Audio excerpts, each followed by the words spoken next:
All right, everyone. So I've had some questions from quite a few people just feeling a little uncomfortable with domain. So we're going to look at kind of a mini lesson here just to kind of supplement what we've been doing in class to hopefully make a little bit more sense of domain. As we work through this, I'm going to ask you guys to pause and try to fill in some blanks here. If you have a copy of this, that's fine. If you just have a scrap piece of paper, that's great too. So looking at number one, they give us a formula, right? A function f of x defined as the square root of 9 minus x squared. So I'd like you guys to pause, go ahead and fill in our table of values, use a calculator if you like, and try to make a sketch of our graph. Hopefully you came up with something like this. So just to explain these values, you may notice a few error issues in when x equals negative 3.5 and when x equals 7. I plugged in what I could. We should notice some symmetry on our graph. Looks like my point there for when I was looking at root 5 was one notch low. So it looks like it should be a little bit closer to the line I sketched. I'm approximating values. When I'm using the square root of 8, I'm thinking that's a little bit less than 3. I know the square root of 9 is 3. The square root of 8 will be a little bit less. The square root of 5, a little bit more than 2. I know the square root of 4 is 2. So I'm just using some approximate values here. So hopefully you have something like what I have here in front of you. I'd like you guys to go ahead and try to answer questions 2, 3, and 4 on your own. And I'll talk through how I would answer those questions in just a minute. So pause the video and see what you can do with these 3 questions. Let's see how we did.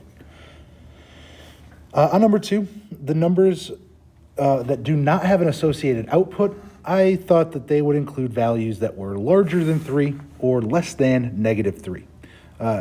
We can see from our table they would create errors. If we look at our formula, they would create negative values. If I have a value greater than 3 and I square it, I'm going to get a result larger than 9. So I end up subtracting a larger number from, I subtract a number larger than 9 from 9 and get a negative result. This causes us problems because we have a square root in the negative. That would be an undefined value. On number 3, I'm looking for values. The values that do have an output, they fall on the interval from negative 3 to positive 3, including the endpoint. These values, these x values, these input values that have a defined output, that is our domain. Our domain is the set of all values, the set of all inputs that has a defined output. And similarly, the range of values that exist as outputs from 0 to positive 3 inclusive, that is our range. So the highest value we reach is 3, the lowest value we reach is 0. Therefore, our range is the interval from 0 to 3, including the endpoints.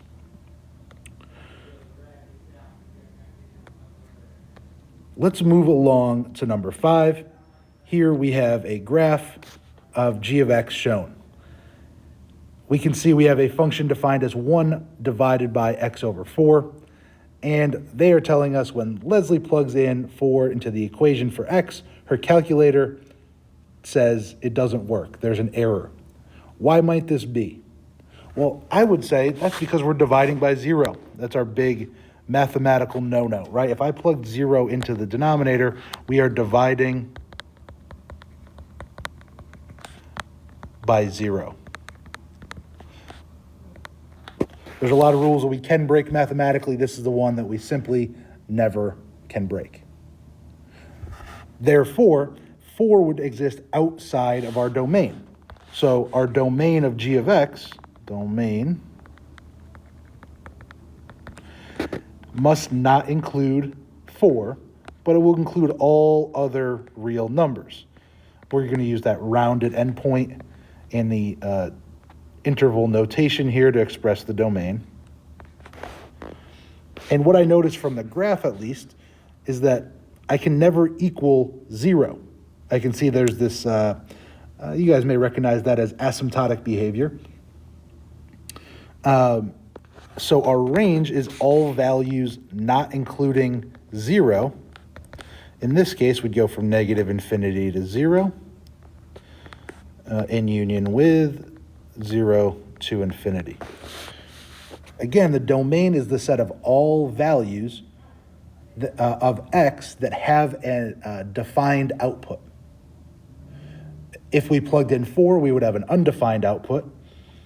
The range is all the possible values that we can get as an output. And as you can see from our graph, we can't really touch 0. Once you guys try number 6 on your own, I'll work through it here in a minute, and we'll see how we did. On this problem, we know that we have to be careful with a 0 in the denominator. So what I did, and I'll highlight kind of my thought process here, this 5x minus 3, my denominator, well, it can't be 0. So I solved that non-equation, right, not equal to. I added 3 and divided by 5 and found that x must not equal 3/5. That's my only domain restriction. It's the only value that would make the function undefined. So my domain is all other values. Our domain would go from -infinity to 3/5. We would jump over 3/5 and then go on to infinity. So the big idea here, the two big ideas we want to keep in our head is that, our domain and range. But first, with domain, we talked about this in our notes earlier, but domain is the set of all values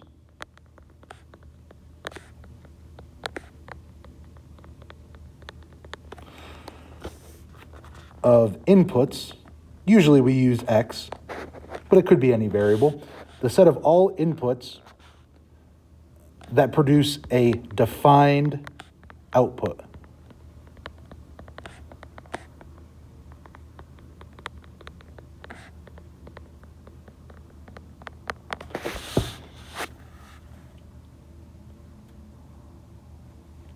Things that we need to pay attention to are restrictions.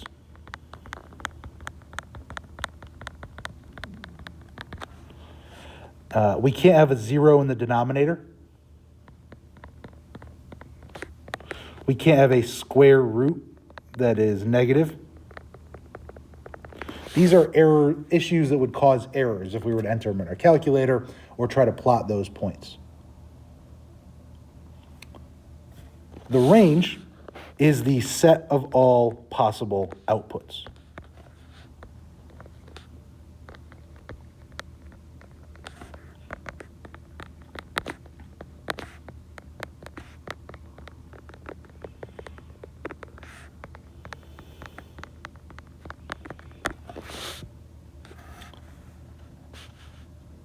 We will generally use interval notation unless otherwise noted. And remember, with interval notation, we can think about less than or equal to, greater than or equal to. We would use those square brackets, less than or greater than those rounded brackets. There's a few check your understanding problems here. I'm going to try to zoom out so you can see all these examples, and I'd like you guys to try them on your own. I'm going to work them out and kind of share these with you as a kind of an answer key, but I really would like you guys to try these to start wrapping our head around domain, reasonable domain, especially as we get into our word problems unit. Let's see how we did. On number 1, they tell us that a Ford Escape has a 14-gallon fuel tank and can travel approximately 26 miles per gallon. So our function, d of x, represents the distance. It outputs a distance based on an input of the number of gallons of gas. So our function, d of x, represents the miles driven based on d of x, based on the number of gallons of gas we have in the car, x. In this problem, a reasonable domain, we know that the fuel tank is not endless, so our domain goes from 0 to 14 inclusive. Our range would be all the possible miles we could drive on a full tank of gas, so you can see that's going to go from 0 to 364. If we were to graph this function without the context, the domain would be limitless because it's just linear. It's a linear function, right? We would have no limitations. We wouldn't be dividing by 0. We wouldn't be square rooting a negative number. It's just linear. For number 2, the domain of this function in set builder notation, we can see here x such that x does not equal -7. That would give us a 0 in the denominator. Now, finding this range, I was thinking about the horizontal asymptote on this particular function. It would have a horizontal asymptote at 0. It would actually look relatively similar to the graph we saw earlier, so our y value must not be 0. For number 3, there's 2 functions, g of x and h of x, and we're finding the domain of each. For g of x, I must have an x value between -4 and +4 inclusive, because otherwise I would have a negative square root. On h of x, it kind of works in the opposite direction. Any values where x squared is larger than 16, either from -infinity to -4, or from 4 to +infinity, or just regular old infinity, those would give me positive values, a defined output of that function h of x. So the domain of h of x would go from -infinity to -4 and 4 to infinity. Finally, here we have a graph. It's a piecewise function, and we're just trying to find all the inputs, the x values, where our function is defined. We can see that over here at -4, we are not defined. We are defined all the way from 4 to 6, and continuously all the way over to infinity. So that is our domain.